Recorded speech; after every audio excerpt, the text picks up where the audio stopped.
नमस्कार पेंशनर्स मित्रों, हमने वादा किया था कि शाम को आप लोगों के लिए एक वीडियो अपलोड करेंगे। अटकलों का बाजार अब भी बहुत गर्म है और ये ठंडा पड़ने वाला नहीं है, क्योंकि बाजार का मतलब लाभ के लिए तो सामान बिकता ही है। तो इस तरह की लुभावनी खबरें, जिस तरह से फुटपाथ का सामान होता है ना, ले जाओ घर में और वो बाद में उसकी कोई गारंटी नहीं होती, वैसी ही ये खबरें हैं। उसकी कोई गारंटी या भरोसा नहीं कर सकते हैं। अब यह है कि जब वो सालों साल यही काम करते आ रहे हैं तो जो वो सही भी बोलते हैं, स्वाभाविक है जब कोई ऐसी बात होगी कि आप लोगों को एक खुशखबरी जैसी लगने वाली भी, तब भी क्या भरोसा किया जा पाएगा? भरोसा नहीं कर पाएंगे तब भी, क्योंकि भेड़िया आया वाली बात है ना। तो पे कमीशन को लेके बहुत अटकलें लगाई चलाई, अभी भी कुछ लोग लगा रहे हैं, लेकिन अब ज़्यादातर लोगों ने थक हार के मान लिया।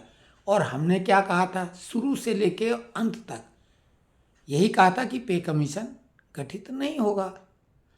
कम्यूटेशन को लेके फिर चल रहा कोर्ट का मामला। हालांकि पंजाब हरियाणा हाई कोर्ट में सभी पिटीशन खारिज हो गई। आंध्रा में ज़रूर उन्होंने आगे की कार्रवाई अभी सुनिश्चित है, वहाँ पर एक तरह से कम्यूटेशन के हक में है। अब 18 महीने के डीए एरियर की भी बात लोग चला रहे हैं, बिल्कुल कोई 0%, जैसे पे कमीशन की बात।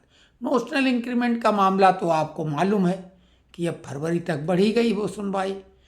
डीए जनवरी से कितनी बढ़ेगी उस पर भी लोग चर्चा कर रहे हैं। तो डीए हमने आपको बहुत पहले कहा था 2%, लेकिन अगर बहुत उछाल आ जाएगा अनएक्सपेक्टेड तो 3% अधिकतम हो सकता है।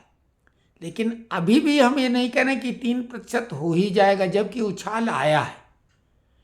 वो 3% के करीब पहुंच सकता है, लेकिन ये बिल्कुल अभी कोई गारंटी से नहीं कह सकता कि 3% हो जाएगा। हाँ, संभावना बहुत बढ़ गई है। 2% तो खैर मिल नहीं है, लेकिन 3% की भी संभावना बन चुकी है। डीए मर्जिंग की भी बात चला रहे हैं लोग। डीए मर्जिंग की कोई संभावना नहीं। फिटमेंट फैक्टर पे 2.86 की बात करते करते कुछ लोग 1.86 पे आ गए, जो कि काफ़ी हकीकत के करीब है।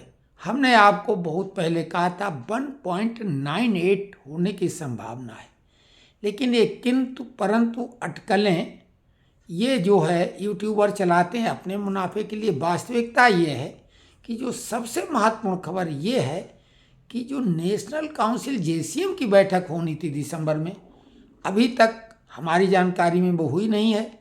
तो अब दिन ही कितने बचे हैं, तो वो बैठक ही महत्वपूर्ण है जिसमें बहुत सारे फैसले होने हैं।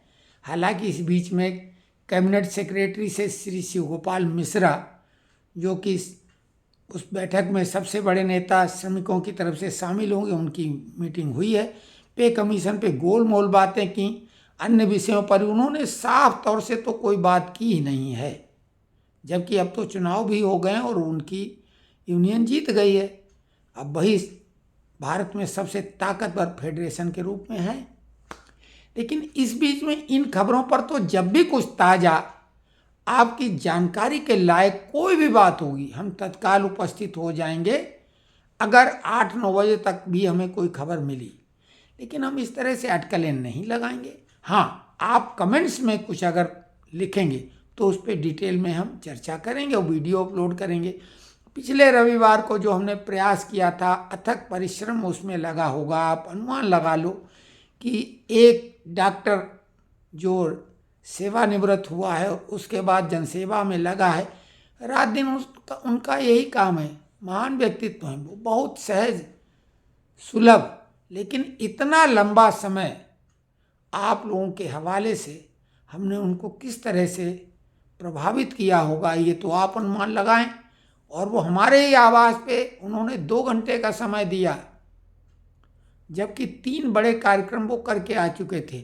और उसके बाद नॉन स्टॉप वो कार्यक्रम में लगे, हमें उनको फ़ोन करने में भी ये लगता है कि वो पता नहीं कहाँ। तो खैर, आप लोगों ने उसमें से कोई रुचि नहीं दिखाई, कुछ लोगों ने कमेंट्स अच्छे किए कि आप प्रयास जारी रखो। क्या जारी रखेंगे भाई? उन वीडियो में जो उनका 1 घंटा 12 मिनट का लगभग वीडियो है, उसमें सारे उन्होंने आसन और प्राणायाम करके बताए, और बताया ये आसन इस बीमारी के लिए है, ये इस बीमारी के लिए। अगर बिना बीमारी वाला करेगा तो बीमारी होगी नहीं, और बीमारी है तो ठीक हो जाएगी। अब ऐसा अब कहने में नहीं लगता, बहुत बहुत तकलीफ का बात हो गई, इसलिए मन तो खराब हो गया। लेकिन चलो एक कुछ अच्छी बातें बता दें। एक तो 7 दिनों का शोक मनाया जा रहा है, मनमोहन सिंह जी मौन हो गए, और उस पर एक वीडियो हमने डाला है, वो आप लोग देख लें तो कुछ नई जानकारी मिलेगी और कुछ कड़वी जानकारी भी। इसके अलावा एक अच्छी बात यह है कि बाइडन ने जाते जाते जो हरकतें की हैं वो तो हैं, लेकिन बहुत पहले उन्होंने जब तालिबान के लिए तमाम खतरनाक हथियार, गोला बारूद सब छोड़ के वो चले गए थे, तो वो मुख्य उनका टारगेट भारत था। ये तो मोदी की रणनीति है कि वो अफगानिस्तान, जब पाकिस्तान बल्ले बल्ले कर रहा था, अमेरिका खुश हो रहा था कि अब हमारी शरणम गच्छामी होगा भारत कि बचा लो, लेकिन मोदी ने वो निशाना तोप का उधर ही कर दिया तालिबानी का। और पाकिस्तान ने अभी हमला कर दिया था, हवाई हमला, 15-20 लोग उनके मर गए, उसमें महिलाएं बच्चे भी थे।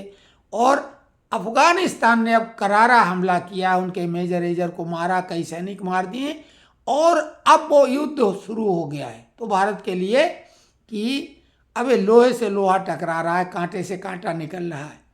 और एक कमाल की बात है कि जो मसूद अजहर, इसको हार्ट अटैक कल आया था, और उम्मीद करो कि हार्ट अटैक आया तो गोविंद गान होगा। और यही नहीं, हाफिज सईद जो कि मार दिया गया था, बाद में ये भी कहा गया कि नहीं मरा, लेकिन संभवतः वो मारा गया, उसके सारे रिश्तेदार मारे गए, लेकिन उसका साला अब्दुल रहमान मक्की, उसको आज हार्ट अटैक हो गया। यानी लगभग सारे बड़े आतंकवादी पाकिस्तान के ढेर हो गए। वो अदृश्य शक्ति का कमाल है। अब वो अदृश्य शक्ति, वो लोग तो राह का नाम लेते हैं, लेकिन हाफिज सईद और मसूद अजहर ही बड़े आतंकवादी थे। हाफिज सईद का ये साला आज निपट गया है, और मसूद अजहर जो संसद हमले का और पठानकोट हमले का मास्टरमाइंड था, और उधर हाफिज सईद ये 26/11 वाला है। तो कुल मिला के ये मक्की भी 26/11 वाला हमले का ये है, और लाल किले का दोषी है। ये ग्लोबल ये आतंकी घोषित था। चाइना के नानुकुर के बाद भी आखिरकार भारत ने दबाव डाल के इसको ग्लोबल टेररिस्ट घोषित करवा लिया था। तो खैर, आतंकवादियों का सफाया हो रहा है, यानी इस देश के लिए बहुत ही ये, हालांकि किसी की मौत अच्छी नहीं होती, लेकिन आतंकी की तो मौत वैसी है जैसे राक्षस दैत्य उस टाइप के। तो ये है खबर। और कुंभ शुरू होने ही वाला है। अद्भुत, अकल्पनीय, 50 करोड़ 45 दिन का महाउत्सव, 50 करोड़ दुनिया में कभी भी कहीं भी इकट्ठे नहीं हुए, गए नहीं हैं 45 दिनों में। और भारत चीन को छोड़ के, ध्यान दो, किसी भी देश की जनसंख्या ही 50 करोड़ नहीं है, हालांकि इसमें विदेश के भी लोग आएंगे।